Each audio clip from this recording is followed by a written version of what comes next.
Welcome back. This is World Insight with me, Tian Wei. Weighed down with a deadly pandemic and tense geopolitics, the world has become more divided than ever. There have been several reports of violence against the Asian Americans escalating in the U.S. since the pandemic there began, and it's showing no signs of abating, to say the least. In comedy, the boundaries on where humor ends and offensive comment begins is more contested. Joe Wong, a well-known Asian American stand-up comedian, has been an active voice for Asians against systemic racism in the U.S. He has slammed the white supremacy and initiated a petition to include the Asian American story in the U.S. textbooks. In 2010, he was also invited to the White House Correspondents Dinner, where he roasted then Vice President, now President Joe Biden. What's the punchline in reflecting on a year marred by both COVID and discrimination against the Asians? Let's listen in. My conversation with him. I'm joined by Joe Wong, a well-known Asian American stand-up comedian who has been an active voice for Asian community against the systemic racism in the U.S. Joe, what a pleasure to see you. Thank you so much for having me here. You brought a lot of laughter to all of us, yes. And yet there are a lot of messages in the laughs. I hope so. Yeah, it's kind of a heavy topic. First of all, I just want to offer some condolences to all the victims of the shootings and attacks and all basically the entire Asian American community. They have gone through a lot. It's been a really tough march for them. Yeah. Absolutely. It was really brutal. Yeah, just watching the video, one could hardly imagine how could people as strong as that, in his or her 30s and 40s, just attack old people. I know. Vulnerable groups and women. It's totally despicable. But I just feel bad to say this, but it's not surprising. What do you mean? Yeah, given what I've experienced in America over the past, decade or so, because the racism has always been there. If you go to a comedy club, you can say all these Asian slurs, and the audience is okay with it. Most comedians are fine with it. Jay Leno just came out a couple of days ago saying he feels bad for using Asian slurs, Asian stereotypes in the past. And he said he actually, deep down, he actually knew it was wrong, but he still did it. And he's not alone. There are a lot of, non-Asian comedians doing this. And even in my book, I just said this, basically all these Asian slurs, the racism is one step away from violence against Asian Americans. And now it's happening. So, I'm not saying I'm a prophet. Andrew Yang, the presidential candidate, he also said America was 8 to 10 years away from chasing down yellow Asians down the street. And that was before the coronavirus. Right. Yeah, so it's always been there. But the Asian community doesn't have any voice in the media.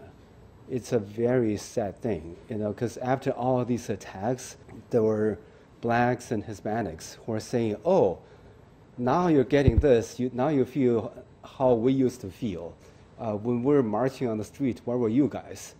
But the truth of the matter is, Asian American communities have been always very supportive of BLM, Black Lives Matter. And there were marches in Chicago and LA in support of that movement. But because Asian Americans have such a low profile in America, whatever they did, nobody knows. So other races assume, oh, these Asian people, they only care about themselves. And which is totally not the case. And so it's a very sad thing. It's kind of a vicious cycle, or vicious circle. It just, you don't have a voice, and then you have some misunderstanding stereotypes, and you can't fight them. It just gets worse and worse. So, does the administrative power help? I mean, from the president, certainly he calls on once again against the, against the anti-Asian hate, and also the law enforcement has been very much encouraged to come out and support the Asian community in their neighborhood. Do they help? Yes and no, okay? It's a lot better than the president saying, oh, it's Chinese virus, or, which is totally a lie. Yeah, it's totally a lie. It's just scapegoating, and it's hurting a lot of Asian Americans, and it's bad for America too, because they're not focusing on the right problem. They're focusing on the wrong issue, and the pandemic just keeps getting worse in America in the process. In terms of law enforcement, it's almost open knowledge in America that cops just really, they're racist. I mean, I'm not saying every cop is a racist, but a lot of them are. One simple example, if you're a minority, you can hardly get away with any traffic tickets, okay? I got a total of 14 speeding tickets in America. The only time I spent without getting any tickets was the time when I had about 4 or 5 white comedians in my car. Really? Yeah, it's just almost like common knowledge there. Was it a coincidence, or are you thinking too much? Oh, I might be thinking too much, but ask any minority, the police attitude toward them versus toward the white person, it's very different. So you on your in your daily practices could feel this kind of systemic racism. Oh yeah. Why didn't people speak out then? Well, I speak all the time, but nobody wants to talk about it. When I got interviewed by like New York Times or Wall Street Journal, I brought up this discrimination against Asian Americans every time, but nobody wants to report it. They just want to report a success story of an immigrant in America, but not these racism stuff. But the media is not alone. Media is very similar to general public's attitude toward Asian Americans. Yeah. I still remember I talked about race issue on stage once, and a white comedian got so mad at me, he even threw water at me. How did you respond?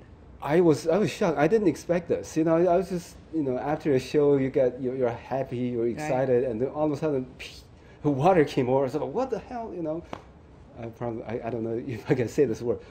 But then later on, I reflected on that. It's just because people don't assume that racism is anything that an Asian guy is supposed to talk about. Mm-hmm. And this gets amplified in an instance during last year's Trump rally.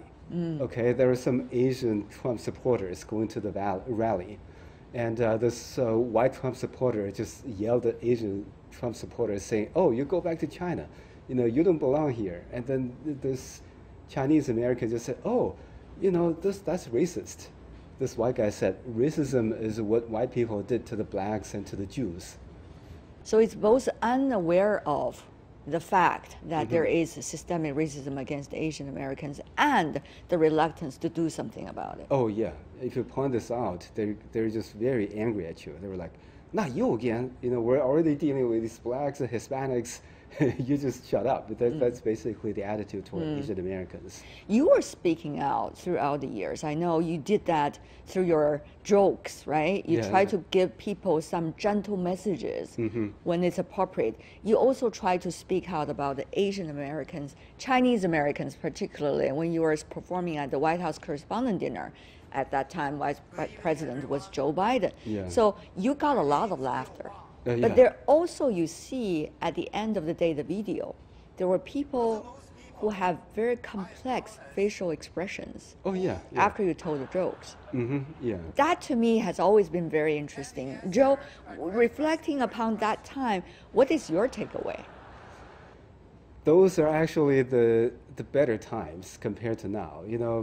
Like those were the Obama years when racial harmony is just like 10 times better than now. But even still, during that time, there was a survey saying that 70% of Asian Americans mm-hmm. feel they were discriminated against. It's the highest among all the ethnic minorities, the blacks, Hispanics. But most Asian people feel they're discriminated against. So I've been saying this for a while, Asian people are too dark for Republicans, mm-hmm. but too white for Democrats. Mm-hmm. So neither party really cares about Asian American interests. And that's why Asian Americans have to act on their own. But what do you mean by act on their own? everyone has to be an advocate with their own cause. They have to constantly say, oh, this is what we've been through. When I did a stand-up comedy show for a fundraiser for Andrew Yang last year, I think, I mentioned the Chinese Exclusion Act. And after the show, some Americans told me, oh, that's the first time I heard about this. I never knew. And that is why when some Asians were attacked, other people were laughing. They were like, finally, these privileged people, you get what you deserve. They feel that Asian Americans were privileged in America for some reason, just because Asian history and heritage weren't even talked about. Rarely in the textbooks, even less in media and entertainment. It's a huge problem. What we have about Asian Americans are filthy rich, right? Oh, yeah. Always hardworking, yet not talking to anyone. Yeah, that's the stereotype. I lived in Boston for 11 years. And ever since I started doing stand-up comedy, we had a fundraiser every year for the Chinatown low-income residents there. Just because they work menial jobs there, their income is so low that they really need every penny they can get to help with the rent. It's a quite dire situation for them. And a lot of them, they have to work for decades to save some money for retirement. Right. And now, they're getting hit on the street just because they're sitting there or they're walking around, So it's a very, very sad story there. What about among the stand-up comedians? I saw some new names, Asian names, actually coming up, upcoming on the U.S. stage. Here, of course, in China, stand-up comedians are becoming ever more popular. Are you, as a group, trying to raise extra attention about this issue? Or there's actually a very minimum level of awareness even about this among yourselves? Oh, well, the comedians are very sensitive because they have to think about these issues all the time. And they talk jokes about it. Oh, yeah. Are they harnessing the stereotypes, or are they trying to, ridicule the stereotypes by, making something new? The times are always changing. We used to kind of try to make light of it, just to poke fun at it, and so people will pay attention to it. But then gradually, I just feel that the message is not getting across. People laugh, but then they forget about it. What did you used to tell about the Asian Americans? In terms of jokes when you were performing? I was just regular, all the jokes about stereotypes about Asians, But now I try to blend in Asian American history, because Exclusion Act is one. Also. What is the Exclusion Act? Just for the information of many who are watching who do not know. Yeah, that's the only legislation in the U.S. history that's targeting one minority group. Basically tell the Chinese you cannot come to America ever, and they're trying to get rid of them after they build the railroads. The Exclusion Act was there until 1943 or something, after the Second World War. It's a very racist legislation, but very few people know about it still. So that is the thing, isn't it? I mean, as a stand-up comedian, you can attract a lot of attention, but you have to be very careful how much content you put into the jokes, particularly content that people are not very familiar with. They cannot echo that well with to begin with. All these jokes needs a lot of setup, and this is something I learned in America. If you speak up for Asian Americans, most of the time you're on your own. This happened in Boston. One comedian just said Chinaman on stage, and then afterwards he was like, "Hey, Joe, that's okay, right?" I said, "No, that's not okay. It's not cool to say that. You know not to say the N-word. Why are you saying this word?" Right. This was 8 years ago, and we basically had a fight, and every other comedians know about it. They were like, "Oh, I heard you and Gary Goldman had a fight." I said, "Yeah, but nobody takes sides. They're just, oh, you just had a fight. Nobody's right or wrong. Yeah. There's no right or wrong about it. So And then I thought at the time, I thought that was some kind of isolated incidents. But then, like years later, the same stuff, similar stuff still happens in LA, you know, just like, or New York. So everybody says, oh, as long as you're living in coastal cities, you're safe. But it's not, you know, it's just everywhere. Are you performing some of these jokes on the Chinese stage too? Oh, yeah, yeah. How do you see your audience, you know, who are laughing their heart out? Yeah. In the middle of it, listening to these jokes, which is quite a heavy topic. Oh, yeah, sometimes they get pretty quiet. Yeah. But, you know, that's something I just want to do. I can bring the audience back with other jokes, but at least when I deliver those messages, if the audience felt silence, oh, so be it, you know. China-U.S. relations do not necessarily look like gonna be much better than they used to be in the short term. Oh, no. So to you, what does that mean? I keep saying to people, racism is not a domestic issue in America. It's never been. This hate against Asians has a lot of the roots in the relationship between U.S. and China. And American politicians had, every one of them has so much anti-China rhetoric. And American people, they can't come over to China to release their anger. They will just look for somebody in their neighborhood. That is why I even said this in my routine. I just said, America is at war in so many different countries that diversity in America just means no matter what country America is at war with, there are always people from that country or look like they're from country that Americans can practice their patriotism on. You know, just... It's very sad. It's very sad, but then it's the truth for, you know, ages. So, and unfortunately, America is a country that needs an enemy to unite the people. You know, it's been functioning like this for decades and decades. So it's very important for these two countries to get along in order for Asian Americans' interests to be protected. Otherwise, it's basically a humanitarian crisis waiting to happen. You know, waiting to happen. Well, if it's not already happening, you know. Joe, before we go, yeah, you love America. Oh yeah, yeah, I love both countries. Yes. But it's hard to say I love America now because what happened in America, you know. Meaning? Meaning, yeah, because how can you love a country that treats its elderly, minority, and women that way? How can you justify it?